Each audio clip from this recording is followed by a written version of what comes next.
All right. Welcome back, everyone, to another deep dive. Yes, hello everyone. This time, we are tackling a big one. Conceptual thinking. That's right, conceptual thinking. Now, we hear this phrase everywhere, right?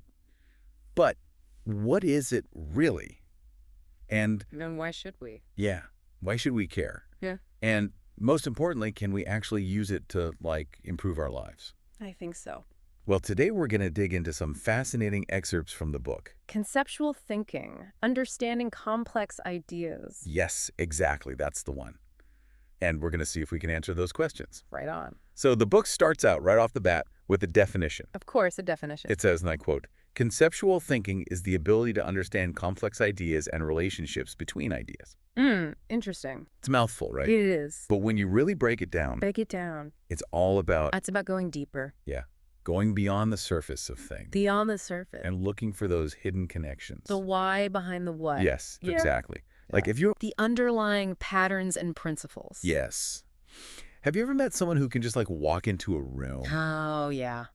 and immediately they just kind of get it? They get it. They understand the mood, the energy. They can read the room. Yes, they can read the room. They're not just seeing individuals. Exactly. They're picking up on all these unspoken cues, relationships. Yeah, like they're seeing the big picture. The big picture. That, to me, that's conceptual thinking in action. That's a really good example, actually. So Yeah. it's not just about It's not just data. yeah, it's not just number crunching. It's about the human element, the context. Yes, exactly. Context.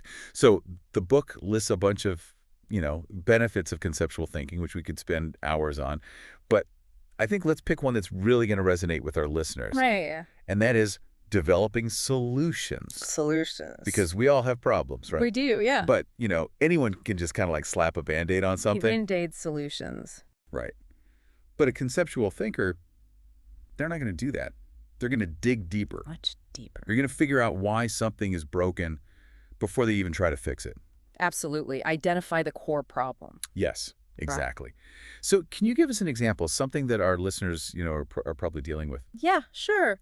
I think a really relatable example would be... Something practical. Yeah, practical. Something like, trying to improve your productivity. Yes.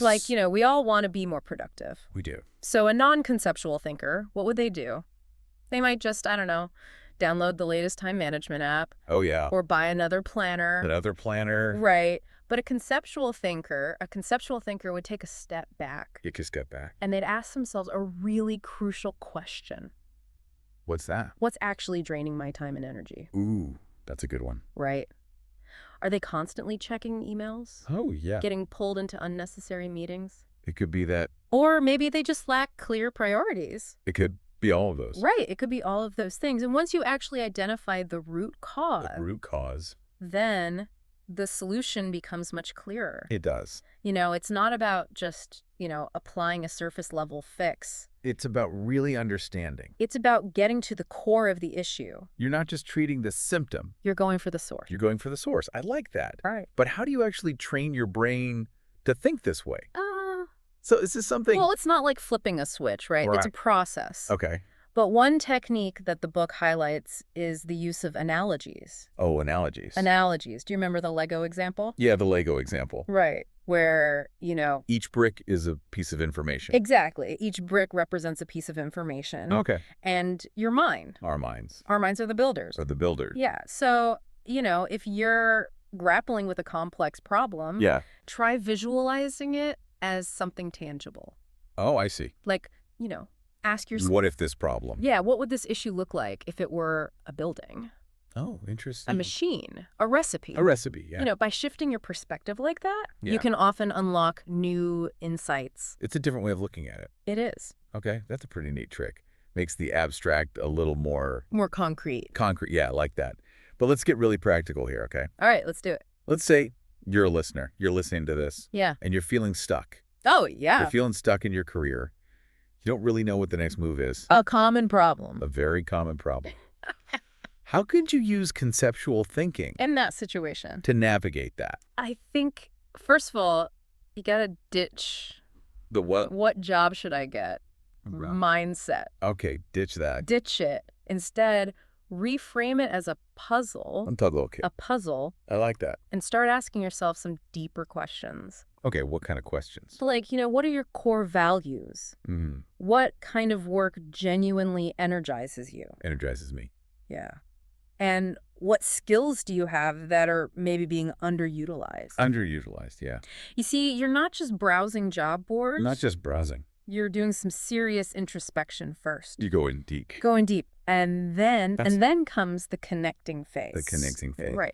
How do those values that you've identified, Okay. how do they link to potential career paths? Oh, I see what you're saying. Can your existing skills be transferred to a new field? Yeah, yeah. Conceptual thinking helps you see those links, Those the connections. connections, the possibilities that you might have missed otherwise. This has been really eye-opening. It is a powerful way of thinking. I'm starting to feel like conceptual thinking is less about like, It's not about having all the answers. yeah, it's not about knowing all the answers. It's Yeah. more about It's knowing, about asking the right questions.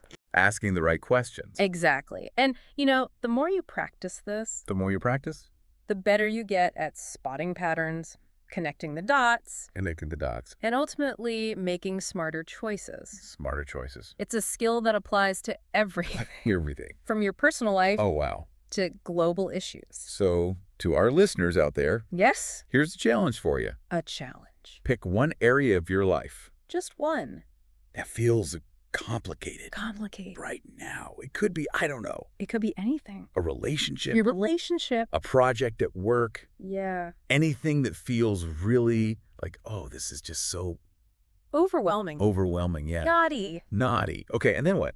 Then try applying some of these conceptual thinking techniques we talked about. Okay, so we ask ourselves Ask yourself, what are the underlying dynamics at play here? the dynamics. Okay. Questions haven't you asked yet? Questions haven't I asked? Yeah. You might be surprised by what you discover. I bet we would be. Yeah.